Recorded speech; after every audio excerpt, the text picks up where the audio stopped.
ஒரு மகிழ்ச்சியான செய்தி. இதயம் நல்லெண்ணெயின் விலை லிட்டருக்கு ரூபாய் 105 குறைஞ்சிருக்கு. செப்டம்பர் 2023ல 1 லிட்டர் இதயம் நல்லெண்ணெயின் அதிகபட்ச விலை ரூபாய் 503. ஆனா இப்ப 1 லிட்டர் இதயம் நல்லெண்ணெயின் விலை ரூபாய் 398 மட்டும்தான் தமிழ்நாட்டுல. அப்ப இனிமே எல்லாரும் இதயம். ரஷ்யா உக்ரைன் போரை நிறுத்த அமெரிக்க ஐரோப்பிய நாடுகள் தீவிர முயற்சியில் களமிறங்கியுள்ளன.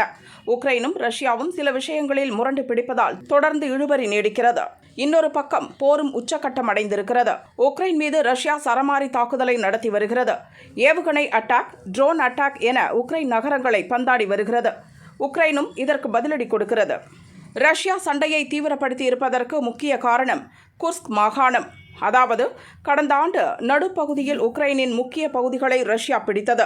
கிட்டத்தட்ட 11% நிலப்பரப்பை பிடித்துவிட்டோம் என்று ரஷ்யா சொன்னது. இதற்கு பதிலடி கொடுக்க அசுர வேகத்தில் தாக்குதல் நடத்திய உக்ரைன் ரஷ்யாவின் குர்ஸ்க் மாகாணத்தின் முக்கிய பகுதிகளை கைப்பற்றியது. குறிப்பாக அந்த மாகாணத்தின் 1300 சதுர கிலோமீட்டர் பரப்பளவு பகுதியை கைப்பற்றிவிட்டோம் என்று உக்ரைன் அறிவித்தது. அதாவது மதுரை மாநகராட்சி பரப்பளவை விட கிட்டத்தட்ட 8 மடங்கு பெரிய நிலப்பரப்பை உக்ரைன் கைப்பற்றி இருந்தது. இரண்டாம் உலகப் போருக்கு பிறகு இவ்வளவு பெரிய அடியை ரஷ்யா முதல் முறை எதிர்கொண்டது. இது ரஷ்யாவுக்கு ஏற்பட்ட மிகப்பெரிய பின்னடைவாக பார்க்கப்படுகிறது. அதே நேரம் குர்ஸ்க் பகுதியில் கைப்பற்றிய இடம்தான் தங்களது துருப்புச்சீட்டு என்று உக்ரைன் கருதுகிறது. ஏனென்றால் ரஷ்யாவிடம் தாங்கள் இப்போது இழந்த பகுதியை மீட்க வேண்டும் என்றால் குர்ஸ்க் பகுதியை வைத்துதான் பேரம் பேச முடியும். மற்ற விஷயங்களிலும் ரஷ்யாவை பணிய வைக்க தங்கள் பிடியில் இருக்கும் குர்ஸ்க் பகுதியை தான் உக்ரைன் காட்டும். அதே நேரம் ரஷ்யாவுக்கு இது மிகப்பெரிய தலைவலி. போர் நிறுத்த பேச்சுவார்த்தையின் போது தங்கள் கைதான் ஓங்க வேண்டும் என்று ரஷ்யா கருதுகிறது. எனவே ட்ரம்ப் போர் நிறுத்த பேச்சை முழுமையாக முடிக்கும் முன்பு குர்ஸ்க் பகுதியை கைப்பற்றிவிட வேண்டும் என்று கணக்கு போட்டு காய் நகர்த்துகிறது. இதற்காகத்தான் இப்போது அசுர வேகத்தில் பல முனை தாக்குதல் நடத்தி வருகிறது. இருப்பினும் குர்ஸ்க் பகுதியில் பல ஆயிரம் வீரர்களை உக்ரைன் குவித்து வைத்திருந்ததால் ரஷ்யாவால் நெருங்க முடியவில்லை. இந்த நிலையில் திடுக்கிடும் காரியத்தை ரஷ்ய வீரர்கள் செய்திருக்கின்றனர். அதாவது ரஷ்யாவிலிருந்து ஐரோப்பிய நாடுகளுக்கு கேஸ் பைப்லைன் செல்கிறது. போர் காரணமாக இப்போது கேஸ் சப்ளை நிறுத்தப்பட்டுள்ளது. இந்த பைப்லைன் குர்ஸ்க் மாகாணம் வழியாகத்தான் செல்கிறது. பைப்லைன் வழியாக சென்று உக்ரைன் வீரர்களை சுற்றுப்போட ரஷ்ய ராணுவம் திட்டமிட்டது.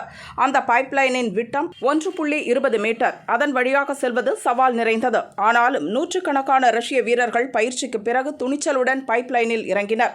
சண்டைக்கு தேவையான ஆயுதங்கள், உணவு பொட்டலங்களை எடுத்துக்கொண்டு மெல்ல மெல்ல முன்னோக்கி நடந்தனர். இப்படியே 15 கிலோமீட்டர் தூரத்தில் உள்ள குர்ஸ்க் மாகாணத்தின் சுட்சா நகரை அடைந்தனர். இதற்காக பைப்லைனில் பதுங்கி 10 நாள் பயணம் செய்திருந்தனர். இதை உக்ரைன் வீரர்கள் கொஞ்சம் கூட எதிர்பார்க்கவில்லை. அவர்களை பின்பக்கமிருந்து ரஷ்ய வீரர்கள் தாக்க ஆரம்பித்தனர். இந்த சண்டையில் 3 கிராமங்களை மீட்டதாக ரஷ்யா அறிவித்துள்ளது. ரஷ்ய வீரர்களை சமாளிக்க உக்ரைனும் வேக வேகமாக குர்ஸ்கில் படையை குவிக்கிறது. இதனால் அங்கு அனல் பறக்கும் சண்டை நடக்கிறது. பிடித்த இடத்தை தக்க வைக்க உக்ரைனும், இழந்த இடத்தை மீட்க ரஷ்யாவும் வெறித்தனமாக மோதுகின்றன. போர் நிறுத்த பேச்சுவார்த்தையின் துருப்புச்சீட்டாக மாறியிருக்கும் குர்ஸ்க் யாருக்கு போகும் என்பதை பொறுத்திருந்து பார்ப்போம்.